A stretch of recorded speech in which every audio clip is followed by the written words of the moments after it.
that one has to definitely remember and follow. Next is do not spread your rumors. Like I was talking about, in the digital world, lot of data is there, lot of news that flows in and out. How are we trying to verify whether this data is correct? Without verifying, if you start sharing it forward as such, it's kind of we are trying to be part of spreading the rumors or the gossips. That is again the internet ethic. The way in our day-to-day lives, our parents, our teachers are teaching us, do not spread rumors, don't do gossips within yourselves. Similar thing applies to the cyber world, where you need to make sure that you do not spread the rumors on the systems by just seeing what you get on a forwarded message. Verify the genuinity of the websites, verify the source of the information. Most importantly, we never have to pretend as somebody else. As I said in the initially, on this cyber world, since my face is not visible, it doesn't mean I can do anything. Similarly, as I'm not visible directly, we should not start pretending as somebody else.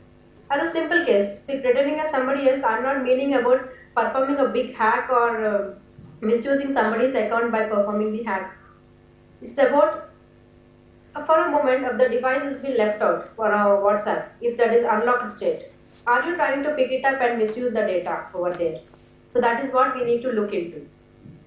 Similarly, you need to protect your and your family's personal information. That's again most important. How much we are protecting ourselves, whatever respect we are taking at the internet world, same thing applies to our family's personal information and the members as well.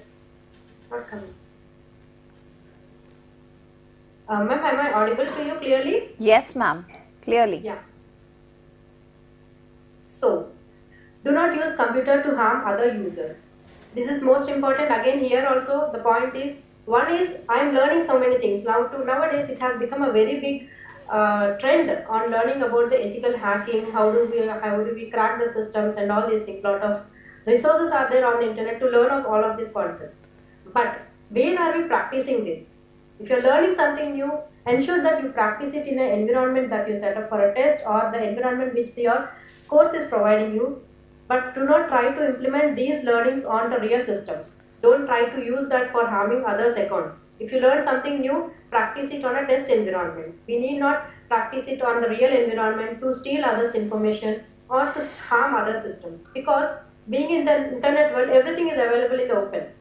So if you really find something problematic, it is again equally our responsibility to inform them that yes, this is what is trying to, I have identified, you please take measures to protect the data. Like I'm talking about some vulnerability, some issue you found, some data has been leaked. Being a responsible cyber citizen, we need to inform the organization that your data is being leaked, you take care. Rather, we should not go in other way, picking up the data, putting it into the wrong sources to get it made popular. That's a part of a good cyber ethic that we need to follow. Do not access files without the permission of the owners. We need to make sure that you inform them properly before you utilize anything from the others. Same applies about the copyrighted data. We prepare a lot of projects as students. We develop a lot of content, materials. Make sure that you see the copyrights that are being mentioned. Try to give a references. Try to acknowledge the authors. If it is really a copyrighted content, you have to definitely ensure take a permission from the authors. Otherwise, that would go into the copyright infringement, and there are legal aspects available in the cyber law. So make sure that you do not fall into any of these problems related to cyber laws. As well, do not use other users' computer resources without their permission. Like it's not about the files only. Even a simple device you are utilizing for something, a drive is being utilized. Any of the resource that is connected to the systems without their permission using it actually unethical. So make sure we follow all these things, and along with all this, like we are following practices, right? However, if you are seeing some problem, are we taking a legal action? Are you raising a complaint? Just maybe analyze certain things, like for example, you have received an annoying message of WhatsApp message or something from unknown, or a Facebook message something Facebook information has been seen which is annoying to you. The immediate activity we do is block it. How many of you have tried to click on report and block? There are two options always available, right? Report and block or block. How many of you trying to report and block it? I'm sure very less. But it is equally, we are responsible for even report it, not only block. What that happens is, It's not only helping myself to protect myself, but we are also helping somebody else to fall trap to the same problem. So remember to complain about any illegal communications and activities. Nowadays, most of the systems are providing an option of reporting. Easy option, raise a complaint, report it to someone, try to take an action so that you also contribute in protecting somebody else from the same issue what you have faced. And then, very importantly, contribute to the digital space. So as a student, you must be learning so many things on the internet world. But how much are you contributing? As a simple scenario, for example, you faced some problem while you are writing some code or while you are developing something, and you try to search in the internet for the solutions. You got the solution, the issue is fixed. Now your project is working. Have you gone back to that forum and taken a courtesy to thank over there that because of this forum, my project has executed successfully. The fix that you have given to me has helped me to solve this. Did we do that contribution? Did you write a piece of code as a submission to the digital world? That is also equally important for us. How much we are taking, probably the old sentence, give and take. You are taking a lot of things from the digital world, but how much are you giving? Make sure that you contribute also, which will actually help to grow the good resources in the digital world.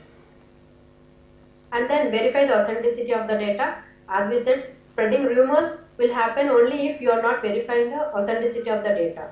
You read some news somewhere and you are forwarding it. But is that news genuine? The source where you are reading, the website which you are reading, is it the genuine website? Verify that and then only try to take an action of spreading. Do not spread false information, because false information can create a lot of havoc to the environment, and if it is about any particular institute or any particular member, that can create a very big problem at the individual level. So make sure you verify the authenticity of the data every time. And then with respect to social media, in fact, there are so many things that we need to follow in terms of ethics. However, I just want to highlight that do not tag anyone without their consent, because this is a kind of one type of new attacks kind of things happening on the internet world, where instead of sending messages to annoy them, people are blocking. So they started tagging onwards. So tagging somebody without their consent actually creates problem to the individuals. So this is one of the internet ethic one has to follow, to ensure that you follow the good internet practices. And then, do not allow your systems to be zombies. Zombie means what? Ensure your system is not helping a hacker, maybe inside our country or somewhere else, to use your PC to perform attacks. How you can protect it? Simply, you should have your own protection systems in the system. Like you need to practice the practices of protecting your systems by putting up now proper firewalls, proper antivirus, anti-keyloggers. Make sure the updates of the operating system. You have everything, antivirus is there, anti-spyware, everything is there. But the OS that you are using is not genuine. It's not a licensed OS. Then all of the security precautions what you follow, antivirus, anti-solution, everything auto-updated, that doesn't work for us. So using licensed OS or the genuine operating systems, if not licensed, even you can use the free Linux operating systems. Make sure that updates are there so that any new malwares doesn't come to your system, helping somebody else to use your PC for actually performing an attack. That's what is the zombie system. Zombie system means if your system is helping an attacker to perform a real attack, then your system is actually becoming a zombie PC. Do not help somebody else to use your PC for doing the mischievous activities.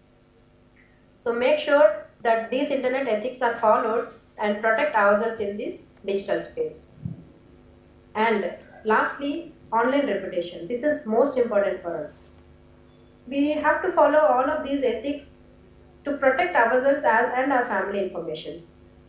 In a way, this is something about dealing with our online reputations. What is online reputation means? We know every individual reputation and all, but what is online reputation? How can you find out what is the status of your online reputations? Basically, online reputation is something on to what people know about you through the public search engines. For example, go into a search engine, type in your name and see what information is it giving about you. That automatically gives the lot of data that you are actually trying to do on the internet world. In fact, whenever you access any site, any channel, any learning environment, any research center, anything you access, at every place there are the digital footprints left out, wherein the information about your activities are left, your footprints are left. They lead to storing some log information which help people to understand that you came here, you did this activity and you left out.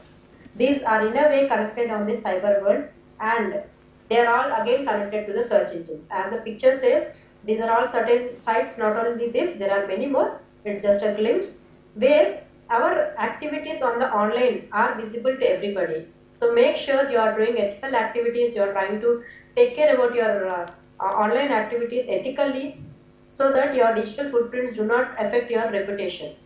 It can affect your personal lives or as well as your academic lives or your official lives. So protect your reputation by taking care about your activities on the internet, and follow the internet ethics so that your data, what you access over the internet world, will actually help you to safeguard the systems and the environment. So lastly, follow ethics and be part of protecting digital space, because by following ethics, you're only protecting not only protecting yourself, you're actually protecting the digital space also indirectly, as well yourself. So thank you. Thank you so much. Thank you so much, ma'am. And I'm sure all the viewers who are watching this program, they are definitely going to follow these ethics, and they're going to protect not just themselves but the digital space as well. Thank you so much, ma'am, for contributing in our program. Thank you once again. Thank you, ma'am. So now let me please invite my next guest, and he is Mr. Yash Dhingra. Sir, would you like to add certain points to what ma'am said, the Sure. ethics in emerging digital space? Yes. Sir. Okay, so ma'am has actually given a pretty good summary of the topic that we are discussing today, which is ethics in emerging digital space. So there are some points which I will add on to that. Can we have the slides on the screen? Yes. Right. So yes. So the slides I think are on the screen now. So we are going to talk about this. The topic today that we are going to talk about is ethics in emerging digital space. We can move to the next slide. Yes. Next. Right. So before we move on to talking about the ethics in digital space, let's just talk about what ethics actually means. Okay. So I'm going to discuss that very briefly. Next slide, please. Yes. So ethics, as I understand, is basically the sense of right and wrong. So how our actions actually affect others, and what actions are actually right, what are wrong. So that's what basically ethics means to me. And this is something that I believe ethics is something that is actually defined by the society, and as the society keeps evolving, I believe the ethics of the society also keep on changing from time to time. So something that is considered ethical in today's time may not be considered ethical in some future time, and similarly in the past also there were a lot of things that were considered as ethical, but today they are not ethical. So it keeps evolving from time to time, and we need to keep a look at, we need to take a look at the society at large and see what is ethical and what is not ethical. So I believe that the trust in different systems and infrastructure and the systems that we build around us is actually dependent on the ethics of the people who are actually participating in that. So if a lot of people are engaging in unethical actions, for example, I feel that it leads to distrust in the systems itself. So nowadays we are having a lot of digital infrastructure for payments and all that. So if there are a lot of people who are engaging in unethical activities, I feel that people generally start losing interest in that. They get scared because of the amount of distrust. So it's important that we ourselves engage in ethical activities, and we also at the same time encourage ethical activities in our surroundings, so that we can promote the trust in the digital systems around us. So the next question that I want to take is unethical always illegal?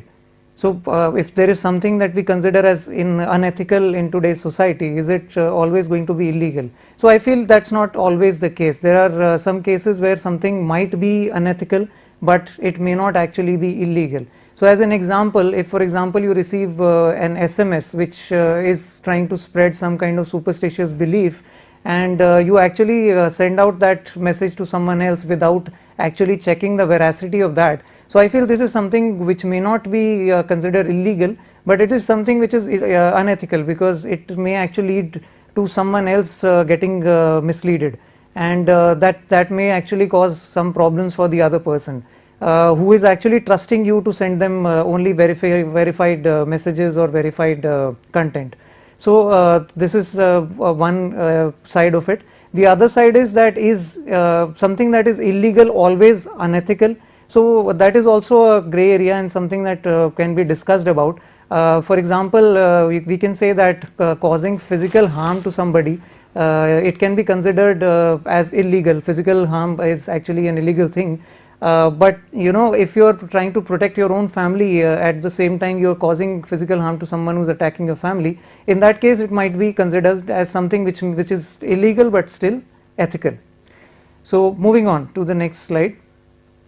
So I'll just be explaining about the different unethical actions in digital space. So I've just categorized them into the broad categories. So this is by no means an exhaustive list, but definitely it encompasses most of the unethical actions that we have. So the first one is impersonation. So impersonation means if you are creating someone else's if you're creating an account on the social media in someone else's name with their photographs, so that is like an impersonation on the social media. In a similar way, you can actually create fake websites or phishing websites for different organizations. It could be government organizations, private organizations, or anything. If you're creating any of such any such content on the web which actually uses the same logo, which uses the same themes, then this comes under the impersonation category of unethical actions, as I have categorized it. So the next category is replication. So replication means if you are basically copying someone else's content for different purposes. The first one could be plagiarism. So plagiarism means that you are taking someone else's content and then you are passing it off as your own. So it's possible that while doing your assignments you might take the content from someone else and then you might pass it on as your own. So that is plagiarism. The next one is piracy. So piracy means you are actually taking someone else's content which is supposed to be which is a intellectual property, and then you are either selling it or spreading it out without consent. So that comes under piracy. And the next is theft. So theft could be of multiple in multiple forms. Like there could be theft of money. So you could there could be somebody could steal your money from your digital bank accounts. Somebody could actually steal your data by accessing your computer system or your network. So that is the third category. Next slide please.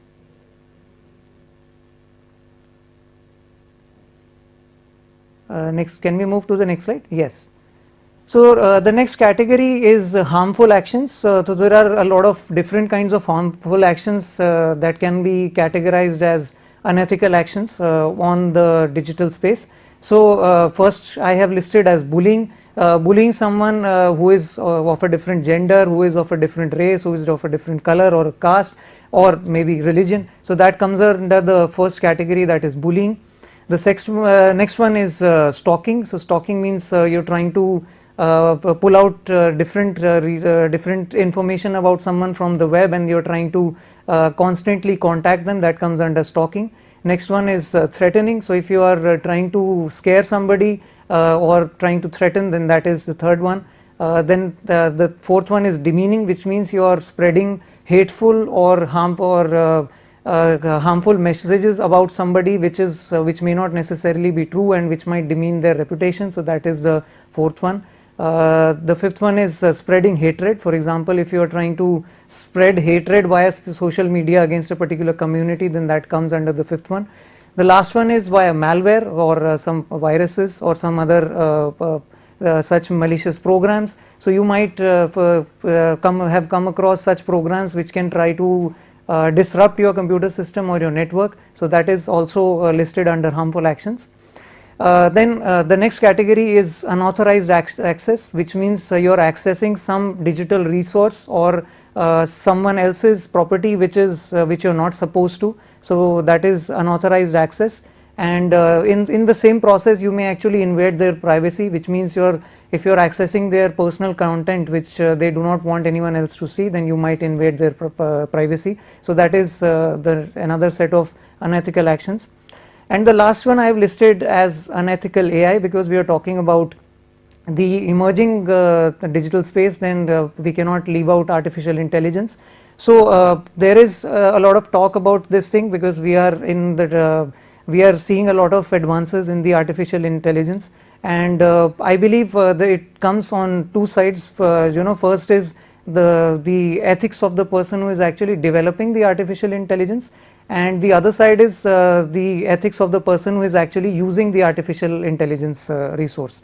So while using the artificial intelligence, for example, we've just seen ChatGPT being announced, and we have already heard people actually using ChatGPT for getting the answers to questions and to complete their assignments. So I believe that comes under the unethical aspect of the artificial intelligence. Can we move to the next slide?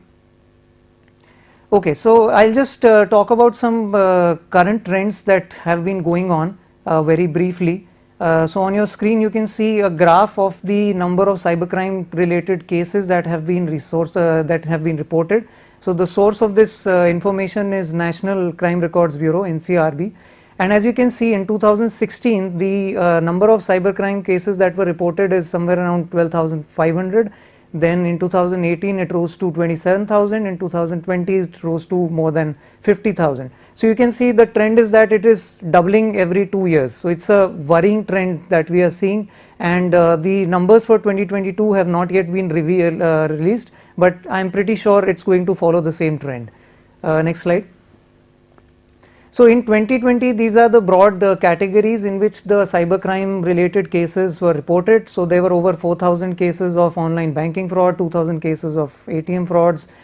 Similarly, there were more than 1,000 other credit card, debit card related frauds, and there were around 1,000 cases of bullying, stalking of women and children, and there were around 500 cases, 600 cases of fake news being spread on the social media.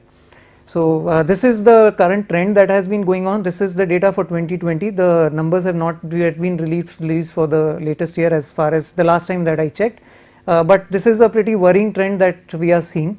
And that's why we need to talk about ethics in the digital space, because it is an evolving space and we need to take care of we need to make sure that it does not keep going up like this. Next slide.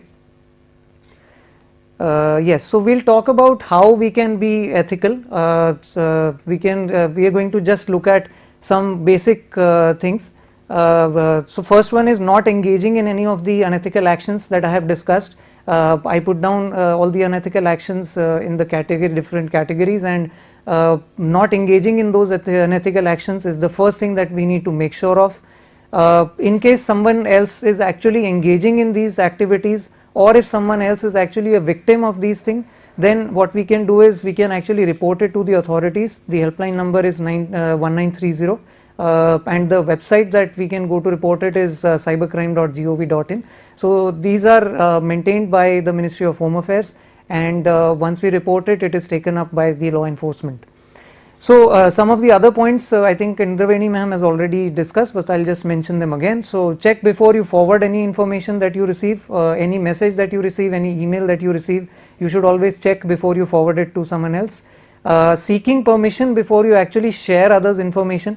So something as simple as someone's phone number, I believe you should always ask the other person whether they are comfortable with you actually sharing their phone number or their address or any other detail with someone else. So you should always let the other person know before you are actually trying to share their information.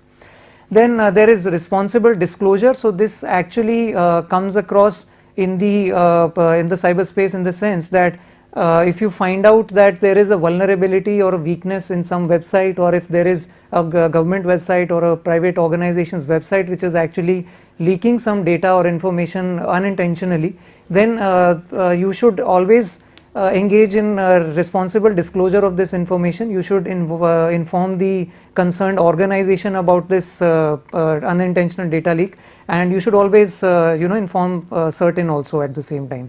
So I had listed our email ID, which is incident@cert-in.org.in. So you can actually report it to certain. You can go to our website and you can find out the other contact details as well. So in a nutshell, how I would like to summarize is with the beautiful quote from the Bible, which says, "Do unto others as you would have them do unto you," which means we should always treat others the way that we want them to treat us. So if we follow this simple formula, I think it's very easy for us to stay ethical in the digital world and promote trust in the digital space. Thank you so much, sir, for ending it on such a beautiful quote. And I'm sure all the viewers, they have heard this quote, but following that quote is something that we often forget. Right. So thank you for reminding them once again, and thank you for all the points you put through in regard to ethics in emerging digital space. So let's move on to our next guest, and he is Dr. Anant Prabhu. Sir, I would request you to please add some more points to what Yash sir said. Sir.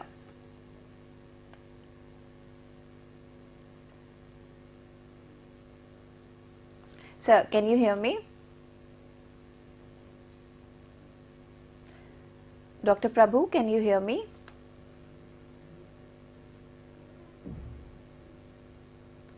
Yeah. So am I visible and audible to all of you? Yes, both, sir. Perfect. Invigorating sessions. Absolutely wonderful by Yash ji and Indraveni ma'am. Really, they've made my presentation so much simpler because they have explained in detail, and I vouch and agree to every single point both of them have made. So to begin with ethics in digital space, just want to give a disclaimer first before I talk about anything. So there is this wonderful quote by Rafael Cuporo who says, "Digital ethics or information ethics in a broader sense deals with the impact of digital information and communication technologies on our societies and the environment at large." So is it simple enough? Absolutely not. Because when we talk about ethics, look at this image. So many cameras that are recording every moment of ours. Is it ethical? That's for you to decide, because today we live in a digital world and most of our relationships have moved online, to chats, to messengers, to social media, and many more other ways of online communication. I'm going to give a scenario to all of you. See, I don't know whether it is right or wrong. It is for you to decide. There are two shops selling candies, all right? The red one is a very old shop and the blue one is a relatively newer shop. The red one has got lots of customers because he has been enjoying the goodwill which he has been offering for a very long time. But the blue one, the blue shop guy, recently has come. Let us assume that both of them are selling candies for 20 rupees only. Still, all the people prefer to go and get it from the red one. Now, what this blue guy would do is he would put a camera there, right opposite to the shop of the red one, which has got image processing feature. So it has got the facial recognition feature. Now, every customer who comes there, the photograph of that person is clicked by these cameras, and then using facial recognition and using reverse image search, he figures out the social media profiles of those people. He gets to know the names of those people, goes to this website called Social Searcher, puts their names there, and then he gets the details of all of them, the Instagram, Facebook, WhatsApp, whatnot. He gets all these details and he sends a coupon code to all of them, telling that if you come and get it from me, I'm going to give you 25% off. Okay? Now, whether he's selling it for a loss or whether he's selling it for actual price, I do not know. But then, don't you think he is going to be capable of stealing a large amount of customer base from the red shop? Yes or no? Now, is this ethical? I don't know. Is it not ethical? I don't know. It is for you to decide, because we are all in this digital world, as Indramini ma'am has rightly said, as Yashji has rightly said, and we are all having this problem also with us, wherein whenever we keep our phones in our pocket, we feel the phone is vibrating. We feel the phone is ringing. We feel notifications have come. We take our phones out and then there is no messages, no calls, nothing. So phantom vibration syndrome. The digital world is giving us problems which are actually not existing. Isn't it so? We call this as Fox alarm. So Yashji has rightly explained what ethics is and what morals are. Okay. Now, what is ethically right and legally wrong, and what is legally right and ethically wrong? He has said, one more example. During the war, the Jewish family had to hide from the Nazis because of the German law, because it was illegal to safeguard them. But don't you think keeping them in your house so that they don't get executed was ethically right? Of course, it's illegally wrong, illegal.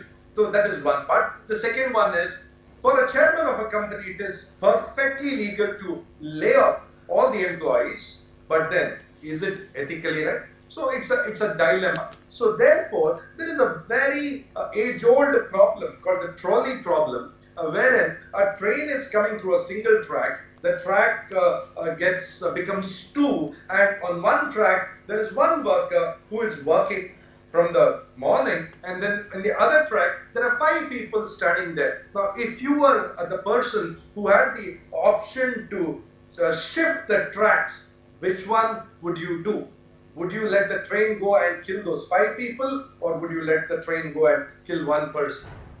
So whether that one life is more important than 5 or 5 more than 1. So this is a trolley problem which talks about ethics and morality. Also, the next version of the problem is the footbridge dilemma. You're on a footbridge, the train is coming. Now here it doesn't become 2 tracks, just 1 track. 5 people are there, and there's a stout guy, there's a fat guy standing right next to you, and if you push him down, the train would stop because he's fat enough to stop a train. Now the question is, would you push him down to save those 5 people or not? So these are some of the ethical dilemmas that are there. Also, the concept of double effect comes in, wherein you're doing something with a good intention, but then the repercussions of that can be negative. So if you have a look at the way in which the organizations are handling ethics, you can see here the digitalization, the ethics and responsibility, and the data security. The numbers are very clear. So it very clearly shows that even the biggest of the organizations